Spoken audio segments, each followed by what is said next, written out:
Boa noite, boa noite. Estava falando que é um texto muito conhecido de quem cresceu na igreja, já deve ter feito pecinhas, ah, já devem ter visto muitos estudos, pregações em cima disso, principalmente no Terra, e é um texto muito legal. Eu queria dar ah, um aviso aqui. A lista de inscrições ela está completa, ou seja, não há mais vagas para o domingo. Agora, caso você queira colocar, se você não se inscreveu e queira colocar quer colocar o seu nome na lista de espera, entre em contato com a Flávia, com a secretária Flávia, tá bom? Que mais? Vamos orar antes da gente começar então. Senhor, muito obrigado por esse tempo. Como é bom estudar a sua palavra, aprender mais o Senhor e ter contato com os nossos irmãos, nossas irmãs queridos, mesmo que por meio da internet. É muito bom saber que estamos todos juntos, servindo o mesmo Senhor, o mesmo Deus, que tem se revelado de forma tremenda para nós. Isso faz toda a diferença na nossa vida e também forma a maneira como nós encaramos o dia a dia e também define a nossa eternidade. Então continue, Senhor, por favor, a se revelar para nós.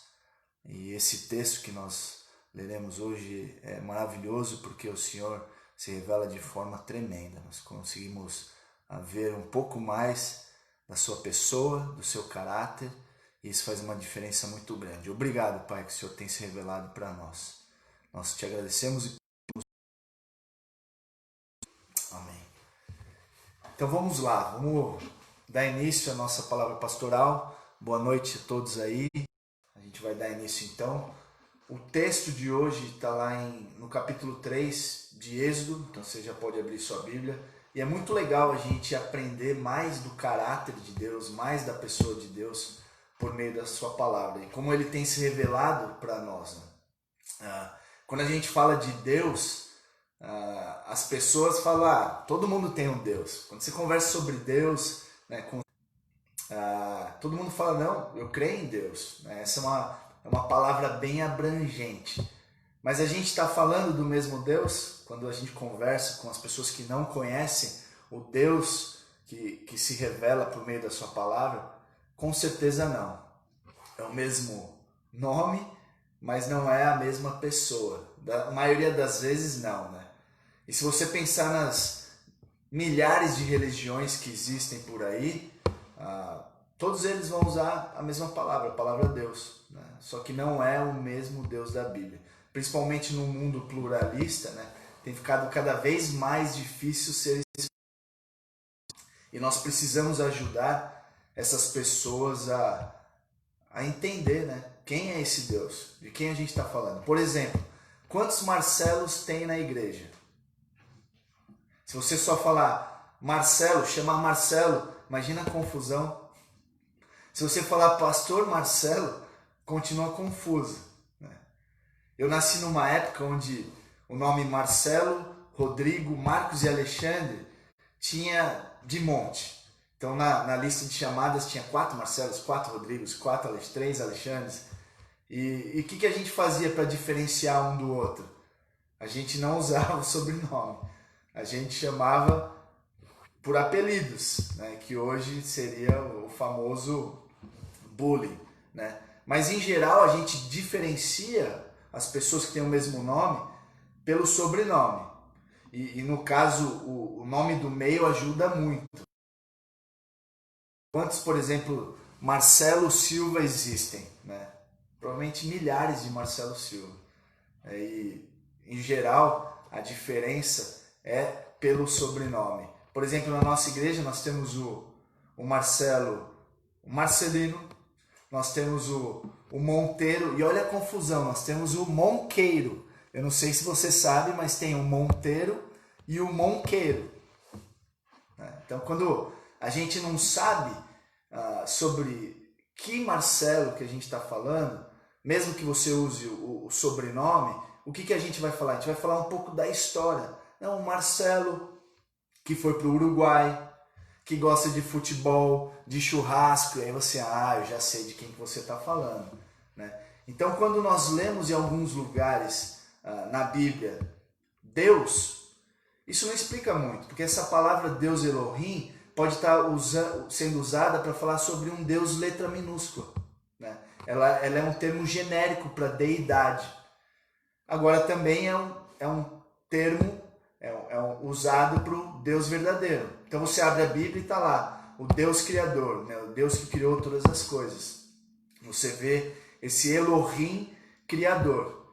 E como crentes, então a gente começa a estudar a Bíblia e esse Deus genérico, ele começa a se revelar então de formas incríveis, né? Nós começamos a ver a sua identidade, né? O seu caráter. Ela começa a moldar sobre quem Deus é e como é importante para nós saber quem Deus é e o que Ele fez por nós. E Ele se revela por meio da história. Isso vai definir então a minha eternidade, a sua eternidade e moldar a maneira como eu vivo. Deus então se da sua palavra, a sua identidade, as suas qualidades, e tudo isso então começa a ganhar uma nova cor. É maravilhoso, né? E nesse texto, nesse livro de Êxodo, mais específico nesse texto, capítulo 3, versículos de 1 a 15, ele se revela de forma incrível, né? Vemos o caráter de Deus e como ele se relaciona com o seu povo, né? Nós aprendemos mais desse Deus por meio da história. Alguns dos atributos das suas manifestações mais marcantes estão aqui nesse texto. Então, nós vamos ler Êxodo 3, versículos 1 a 15. Moisés pastoreava o rebanho de seu sogro Jetro, que era sacerdote de Midian. Um dia levou o rebanho para o outro lado do deserto e chegou a Horebe, o monte de Deus. Ali o anjo do Senhor lhe apareceu numa chama de fogo que saía do meio de uma sarça. Moisés viu que, embora a sarça estivesse em chamas, não era consumida pelo fogo. Que impressionante, pensou. Por que a sarça não se queima? Vou ver isso de perto. O Senhor viu que ele se aproximava para observar. Então, do meio da sarça, Deus o chamou. Moisés, Moisés. Eis-me aqui, respondeu ele. Então disse Deus, não se aproxime. Tire as sandálias dos pés, pois o lugar em que você está é terra santa. Disse ainda, eu sou o Deus de seu pai, o Deus de Abraão, o Deus de Isaque e o Deus de Jacó. Então Moisés cobriu o rosto, pois teve medo de olhar para Deus. Disse o Senhor, de fato tenho visto a opressão sobre o meu povo no Egito. Tenho escutado o seu clamor por causa dos seus feitores, e sei quanto eles estão sofrendo. Desci para livrá-los da mão dos egípcios e tirá-los daqui para uma terra boa e vasta, onde há leite e mel, com fartura. A terra dos cananeus, dos hititas, dos amorreus, dos ferezeus, dos heveus e dos jebuseus. Pois agora o clamor dos israelitas chegou a mim, e tenho visto como os egípcios os oprimem. Vá, pois, agora. Eu o envio ao faraó para tirar o povo, os israelitas. Moisés, porém, respondeu a Deus, quem sou eu para apresentar-me a faraó e tirar os israelitas do Egito? Deus afirmou, eu estarei com você. Esta é a prova de que eu sou e de que sou eu quem o envia. Quando você tirar o povo do Egito, vocês prestarão culto a Deus neste monte. Moisés perguntou, quando eu chegar diante dos israelitas e lhe disser, o Deus dos seus antepassados me enviou a vocês, e eles me perguntarem, qual é o nome de Deus? Direi. Disse Deus a Moisés, eu sou o que sou. É isso que você dirá aos israelitas. Eu sou, me enviou a vocês. Disse também Deus a Moisés, diga aos israelitas, o Senhor, o Deus dos seus antepassados, o Deus de Abraão, o Deus de Isaque, o Deus de Jacó, enviou-me a vocês. Esse é o meu nome para sempre, nome pelo qual serei lembrado de geração em geração. Então, depois de 40 anos no deserto, cuidando das ovelhas do seu sogro Jetro, dos rebanhos dele, Deus ele se revela a Moisés, né? Então nessa história, Deus ele está se revelando a Moisés, revelando o seu nome, o significado do seu nome, o seu caráter. Ele está se revelando de forma incrível para Moisés e para nós também.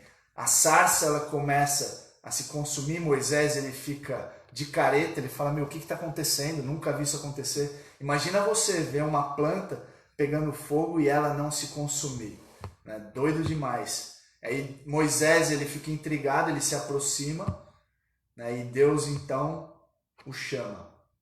Moisés, Moisés, do meio do fogo, do meio dessa chama, dessa sarça ardente. E aí então ele diz, tire as sandálias, né? De novo, essa história está nos informando quem é esse Deus, esse Senhor. E esse Deus, ele é santo. Quando ele diz, Moisés, tira essas sandálias, isso quer dizer que você está se aproximando de um lugar santo, de um Deus santo, né? Da presença de Deus. Tire as sandálias é um sinal de reverência. Preste atenção, né? Quem sou eu? Quem está falando com você? E você deve então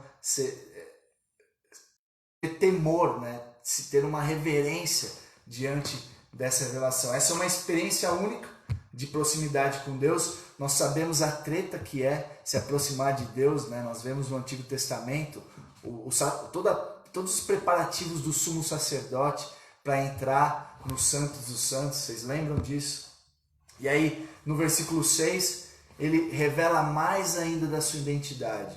E ele diz, eu sou o Elohim, Deus de seu pai, de Abraão, o Elohim de Jacó, de Isaac, de Jacó. Então ele está se identificando com a história. Esse Deus, ele começa a se revelar e a se identificar com a história de Moisés. E aí Moisés, ele começou a entender o que estava acontecendo, e então ele se esconde, ele esconde o seu rosto, ele cobre o seu rosto.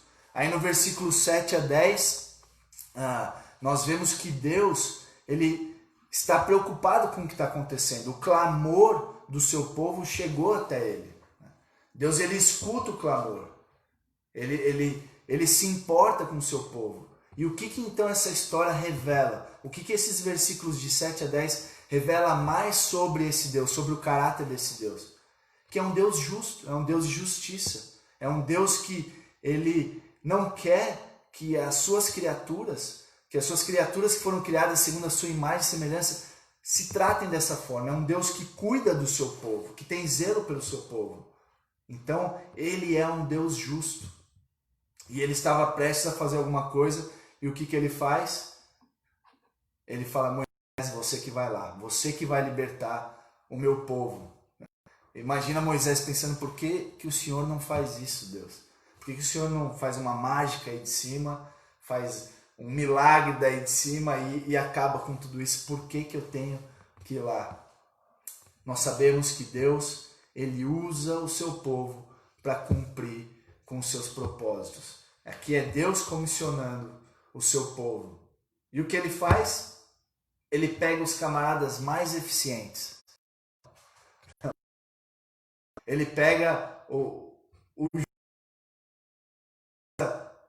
João Ninguém, como eu e você. Ele usa a loucura do mundo para confundir os sábios, para que no final não tenha dúvidas nenhuma de que a glória.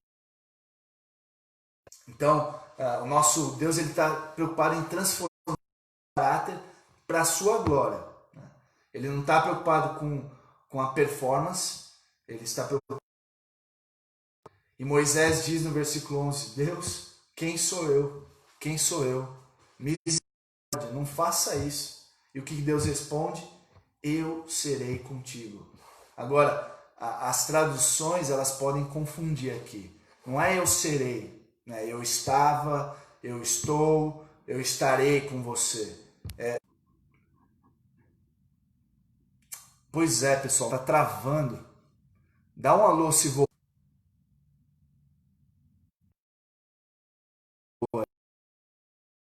aqui da igreja.